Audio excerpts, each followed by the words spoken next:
네, 감사합니다. 수요 예배 오신 여러분들을 환영합니다. 어느덧 12월이 시작이 되었고 또 어느덧 오늘이 혹시 며칠인 줄 아십니까? 12월 8일입니다. 이제 한 3주 정도 지나면은 우리는 새해를 맞이하게 될 것이고 올 한 해를 다 보내게 될 것입니다. 언제 이렇게 2021년이 지났는지 잘 모르겠는데요. 새해가 얼마 남지 않은 만큼 오늘은 제가 유대인들이 새해에 하는 인사를 좀 가르쳐 드리려고 합니다. 저를 한번 따라해 보았으면 좋겠는데요. 샤나토바 한번 따라해 볼까요? 샤나토바 시작. 샤나토바. 이 샤나라는 말은 해란 뜻이고요. 그 다음에 토바는 좋은 이런 뜻입니다. 영어로 번역을 하면은 good year 뭐 이 정도로 번역이 되는데 샤나토바. 우리 좌우에 있는 분들에게 샤나토바 하고 한번 인사해 보면 좋겠습니다. 시작. 샤나토바. 여러분 새해를 앞두고 또 좋은 새해를 맞이하면은 좋겠습니다. 제가 아직 연말도 다 안 끝났는데 왜 새해 이야기를 하나 이렇게 생각하실지 모르겠습니다. 제가 새해 이야기를 꺼내는 이유는 오늘 본문이 바로 새해에 대해서 말씀을 하고 있기 때문입니다. 24절 말씀을 다 같이 한번 읽어볼까요? 시작. 이스라엘 자손에게 말하여 이르라. 일곱째 달 곧 그 달 첫날은 너희에게 쉬는 날이 될지니 이는 나팔을 불어 기념할 날이요 성회라. 좀 뭔가 이상하지 않습니까? 제가 분명히 새해에 대해서 말씀하고 있다라고 하는데 보니까 1월 1일이 아니라 일곱째 달, 즉 7월에 대해서 지금 본문은 말씀을 하고 있습니다. 좀 이상한 것 같습니다. 제가 아까 전에 권사님도 말씀해 주셨지만 오늘 설교 제목이 여호와의 절기들 세 번째 시간이고요. 가을의 절기들이라는 제목으로 지금 말씀을 전하려고 합니다. 근데 이 가을의 절기들은요, 조금 더 범위를 좁히면은 그 가을 중에서도 유대 달력으로 7번째 달 7월의 절기들 세 가지 절기에 대해서 이 말씀을 드리려고 합니다. 그런데 이 7월, 즉 7번째 달이 새해하고 무슨 상관이 있는 것일까요? 다시 24절을 보면은 7월 1일 이 날이 성회인데 이 날에 나팔을 분다라고 말씀하고 있습니다. 나팔을 불기 때문에 이 날을 일명 들어보셨을 텐데 나팔절이라고 합니다. 무슨 날이라고요? 나팔절. 나팔을 불기 때문에 나팔절이라고 합니다. 그러면은 이 날은 왜 나팔을 부는 것일까요? 바로 이 날이 새해 첫날이고 새해, 즉 우리식으로 하면은 설날이기 때문에 그렇게 하는 것입니다. 여기에서 좀 헷갈릴 겁니다. 아니, 설날이 1월 1일인데 7월 1일이 설날이라고 하니까 뭔가 좀 이상하시죠? 우리 그림을 한번 보여주시면 좋겠습니다. 첫 번째 그림 혹시 이 그림은 한 석 달 전이 되겠네요. 좀 기억이 안 나실 것 같은데 지금 보면은 뭐 니산 뭐 이런 식으로 뭐 저 밑에 보면 엘룰 뭐 티시리 이렇게 적혀 있는 게 보이실 겁니다. 이스라엘은요 달력을 크게 이제 두 가지 범위로 조금 고려하면서 봐야 됩니다. 하나는 종교력이라는 달력입니다. 이 종교력을 기준으로 할 때에 니산월이 1월이 되는데요. 그 이유가 뭐냐면은 바로 여기에 중요한 절기가 유월절 뭐 이런 것들이 있습니다. 즉 이스라엘이 출애굽한 그 달이 그 종교력으로는 1월이 되는 것입니다. 그런데 민간 달력에서는 티시리월, 여러분들 보실 때 니산월 정반대편에서 이게 하늘색으로 아래쪽에 탁 있는 게 이게 티시리월인데 이 티시리월이 원래 민간 1월이었습니다. 근데 종교력이 니산월이 1월이 되다 보니까 니산월에서부터 하나 둘 셋 이렇게 계산하면은 이 달이 7월로 바뀌게 된 겁니다. 그게 조금 아직까지 감이 안 오신다면은 우리나라 명절 즉 설날을 한번 생각을 해보면 좋을 것 같습니다. 우리가 2022년도 설날이 혹시 몇 월 며칠인지 아십니까? 내년도 휴일이 궁금하신 분들은 벌써 검색을 해봤을 텐데요. 2월 1일이 설날입니다. 지금 코로나 때문에 어떨지는 모르겠지만 일반적으로 설날이 되면은 온 가족이 모여서 맛있는 식사도 하고 잔치도 벌이면서 어떻게 인사합니까? 새해 복 많이 받으십시오. 아니 2월 1일인데 왜 새해 복 많이 받으라고 하는 것일까요?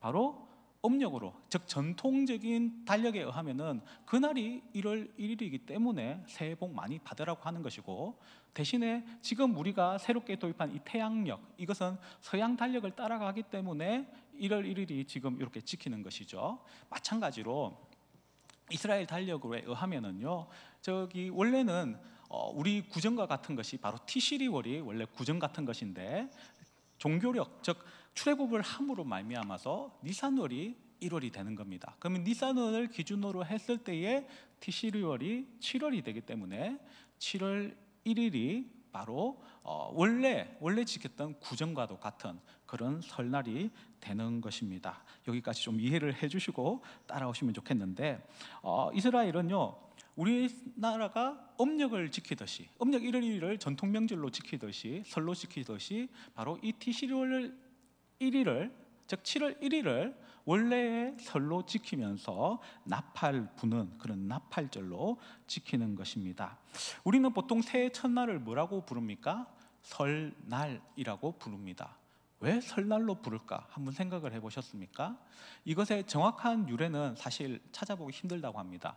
근데 설날, 느낌상 어떤 느낌이 듭니까? 뭔가가 서 있다는 느낌이 들죠. 바로 새해가 새롭게 선다는 의미에서 설날이다라고 이렇게 부른다라는 것이 조금 유력한 견해 중에 하나인데요.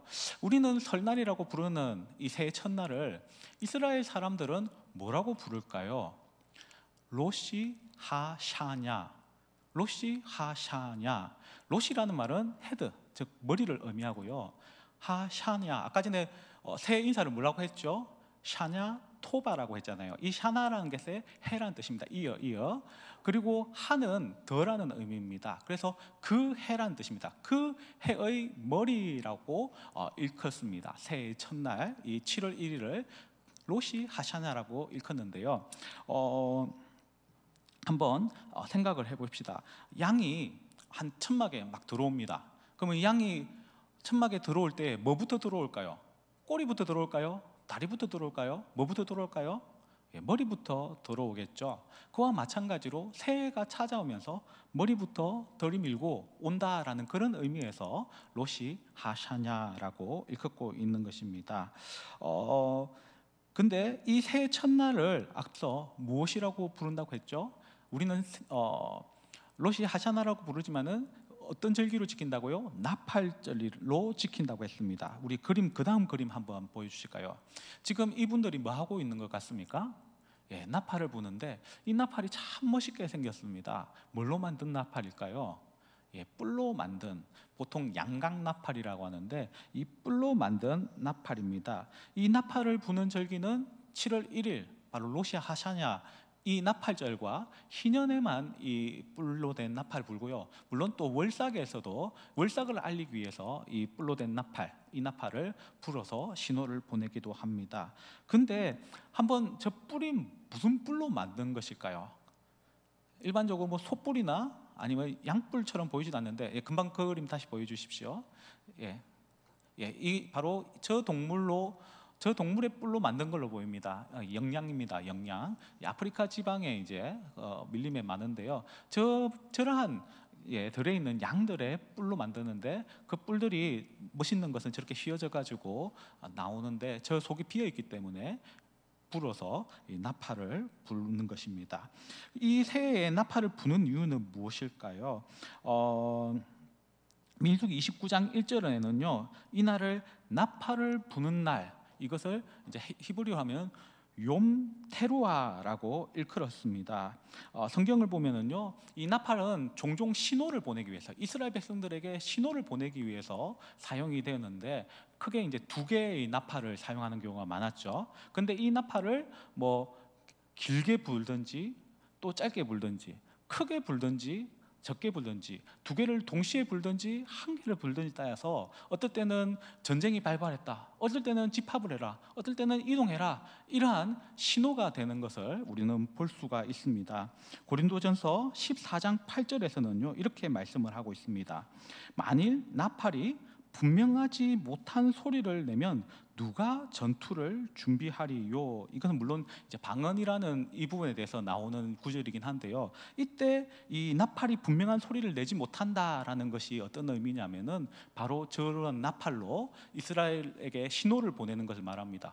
확실하게 크든지 확실하게 작게 불어서 분명하게 소리가 전달돼서 저것은 전쟁이 났다는 소리구나, 저것은 모이란 소리구나 라는 것이 표시가 되었는데, 이 분명하지 못한 소리를 내면은 누가 전투를 준비하겠는가라고 이 사도 바울은 이것을 인용하여서 분명한 소리를 내는 것이 중요하다, 기도할 때도 분명한 소리를 내자, 뭐 이런 의미에서 이 성경 구절을 말씀을 합니다. 욤 테루아에서 이 욤이라는 말은 날이란 뜻입니다. 그리고 테루아는 나팔을 분다라는 그런 의미를 가지고 있는데요. 이 나팔을 부는 방식이 크게 네 가지가 있는데, 특별히 테루아라는 것은요, 이 3초 동안 짧게 9번을 부는 것을 말합니다. 3초 동안 9번을 불면은 1초에 몇 번 분다는 이야기입니까? 3번 분다는 이야기죠. 제가 흉내를 한번 내보겠습니다. 다시 해보겠습니다. 아마 이 정도로 아마 소리가 나왔을 것 같은데, 여러분, 따따따 따따따 따따따 어떤 느낌이 드십니까? 뭔가 긴급하거나 또 뭔가 급하다 또는 경쾌하다, 이런 느낌 혹시 들지 않습니까? 여기서 이제 군대를 나오신 분들이 보이시는데, 우리 군인 출신들이 제일 듣기 싫어하는 나팔 소리가 혹시 뭔지 아십니까? 이런 나팔 소리입니다.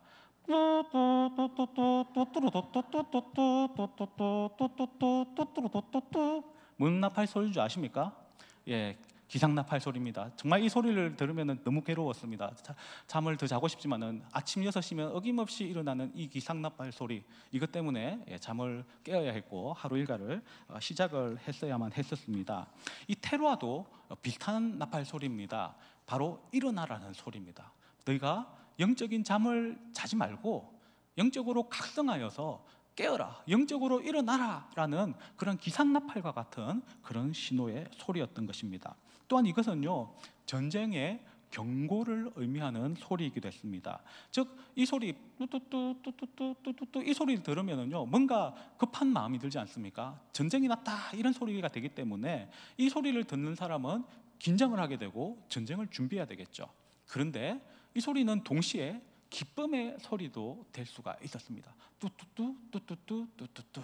왜 기쁨의 소리가 될까요? 비록 우리가 전쟁 가운데 나가지만은 우리의 대장 되신 예수님께서, 우리 대장 되신 주님께서 나와 함께 하실 것을 알기 때문에, 그래서 승리할 것을 알기 때문에 이것은 또한 동시에 기쁨의 소리도 되었던 것입니다. 새해가 되면은 여러분들 어떤 마음이 드십니까? 올 한 해, 작년에는 너무 좀 내가 원하는 대로 안 되고 뭔가 망가진 것 같고, 새해부터는 좀 새 출발을 해봐야겠다, 보통 이런 각오로 새해를 시작하지 않습니까? 그래서 여러 가지 계획을 새로운 마음으로 세울 수 있을 것입니다. 그런데 이스라엘 백성들은 나팔절로서 새해를 맞이했습니다. 이것은 무엇을 의미할까요? 먼저 영적인 깊은 잠에서 일어나서 우리가 영적으로 깨어서 새해를 시작해보자라는 그런 의미에서 바로 나팔절로 나팔을 불면서 영적인 각성과 함께 새해를 시작했던 것입니다. 우리도 마찬가지로 해야 할 것입니다. 우리가 진정한 새 출발을 하려면은 내가 각오를 하고 내가 어떤 계획을 세우고 나 이제는 열심히 할 거야, 이번에는 꼭 좋은 일 벌릴 거야 라고 한 것으로만은 불충분합니다. 우리가 누구와 함께 할 때에 그 일들을 이룰 수 있을까요? 누구와 함께 할 때에 진정으로 주님의 기쁨이 되는 그런 삶을 살 수 있을까요? 바로 우리가 주님과 동행할 때에 그 일들을 할 수가 있는데, 그러기 위해서는 우리가 영적인 잠을 자는 것이 아니라 영적으로 깨어나는 것이 필요합니다. 바로 이 양강나팔 소리와 같이 우리도 우리 스스로에게 이 양강나팔 소리를 들려주면서 깨어라 현필아, 깨어라 누구야 하면서 영적으로 일어나야 합니다. 그래야 진정한 새해, 진정한 새 출발이 있을 줄 믿습니다. 새해를 앞둔 시점에서 우리는 여러 가지 계획을 세울 수 있지만은 무엇보다도 우리 주님 앞에서 우리를 자신을 깨우는 그런 삶을 준비를 했으면 좋겠습니다. 특별히 27일부터 12월 27일부터 30일 늦은비 새벽기도 있는 거 아십니까? 이것은 우리가 물론 육신의 잠을 자는 것이 잠을 깨워서 오는 것일 수도 있지만 어떠면은 우리가 하나님 앞에서 먼저 기도로 나 자신을 깨우겠다라는 그런 마음가짐을 가지고 새해를 준비하는 것이 될 수도 있을 것입니다. 우리도 새해를 앞두고 이런 말씀으로 기도로 우리 자신들을 깨우며 영적으로 일어나서 이 잠에서 깨어나 2022년 우리 주님과 동행하고 영적인 전쟁을 준비할 수 있는 저와 여러분 되기를 예수님의 이름으로 축원합니다. 가을의 두 번째 절기는요 7월 10일이 됩니다. 이것이 바로 속죄일이라는 것인데요, 히브리어로 욤키퍼 들어보셨는지 모르겠는데 골키퍼가 아니라 용키퍼다. 제가 예전에 이제 설명을 했는데 이것은 덮는 날을 의미합니다. 무엇을 덮을까요? 우리의 모든 허물, 죄를 덮는 날을 의미합니다. 이 속죄일에 관련돼서는 제가 레위기 16장을 다루면서 자세하게 다루기 때문에 오늘 시간에는 좀 간략하게만 살펴보도록 하겠습니다. 대속죄일이 어떤 날이라고 했습니까? 일명 영적인 대청소의 날. 지성소, 제단, 모든 회막, 제사장, 그리고 모든 백성에 이르기까지 그들의 모든 죄, 이스라엘의 모든 죄를 씻어내는 날이 바로 이 대속죄일이다라고 말씀을 드렸습니다. 오늘 본문에서는 특별히 이 날과 관련하여서 크게 두 가지 부분을 강조하고 있습니다. 어떤 부분을 강조하고 있을까요? 첫째는 스스로 괴롭게 하라라는 명령으로 강조하고 있습니다. 27절을 보시면은 너희는 성회를 열고 스스로 괴롭게 하며, 29절에도 이날에 스스로 괴롭게 하지 아니하는 자는 그 백성 중에 끊어질 것이라. 32절도 너희는 스스로 괴롭게 하고. 하나님께서는 그의 백성들을 향하여서 스스로 괴롭게 하라라고 말씀을 하고 있습니다. 그리고 자신을 괴롭게 하지 않는 자는 심지어 하나님의 백성에서 끊어버리겠다, 즉 그 언약의 공동체에서 추방시켜버리겠다라고까지 말씀을 하고 있는 것입니다. 그렇다면 스스로 괴롭게 한다, 이것은 무엇을 의미하는 것일까요? 그것은 아마 스가랴 7장 5절 또 8장 19절에 보면은 7월의 금식이라는 그런 표현들이 나옵니다. 이 표현들로 봤을 때에 스스로 괴롭게 하는 것 중에 하나가 이 금식이 아주 중요한 부분이 들어가 있는 것으로 볼 수가 있습니다.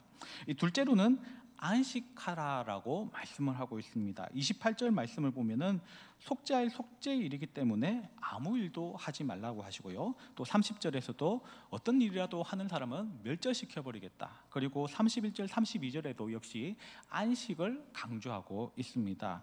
앞서 무교절 그리고 7절에서도 노동을 금지하고 있는데요, 그때 금지하는 노동과 이 본문에서 금지하는 노동의 금지는 약간 차이가 있습니다. 무교절 7절에서 이 노동을 금지하는 것은 직업적인 일, 정기적인 노동, 이런 것을 쉬어라라는 의미인 반면에 이 속죄일에 이 금지하는 것은요, 아무 일도 하지 말라, 곧 직업적인 노동뿐만 아니라 모든 일을 하지 말라는 그런 개념입니다. 그렇습니다. 대속죄일이란 것은 노동을 절대로 해서는 안 되는 날, 큰 안식일, 가장 중요한 안식일 중에 안식일이었던 것입니다. 일반적으로 안식일은 기쁨의 날입니다. 축제의 날입니다. 그날에는 모여서 성회로 모여서 함께 기뻐하고 하나님께 감사하고 찬양하는 그런 기쁨의 날의 개념이 안식일입니다. 반면에 이러한 큰 안식이라고 말하는 이 대속죄일은요, 기쁨의 날이 아니라 오히려 심판의 날인 것입니다. 이 심판의 날에 이스라엘 백성들은 자신이 그 머물고 있는 곳에서 머물면서, 즉 이방인들의 하는 그러한 노동들을 다 멈추고 하루 종일 자신을 겸비하고 자신을 부정하고 자신에게 일종의 금식을 통해서 고통을 강하는 그런 일들을 하였던 것입니다. 우리의 회개도 마찬가지일 것입니다. 참 회개는 어떻게 하면 할 수 있는 것일까요? 우리가 일상 속에서 할 거 다 하면서, TV 보면서 여러분 회개해 보셨습니까? 물론 TV 보면서 찔려서 회개해 보시겠지만은 TV를 보는 중에 스마트폰 카톡 보면서 드라마 보면서 이렇게 회개하는 것이 참 회개라고 할 수 있을까요? 물론 잠시 마음에 찔려서 그렇게 할 수 있지만은 진정한 회개는 우리의 모든 일상을 중지하고 하나님만 바라보는 데서 먼저 시작을 하는 것입니다.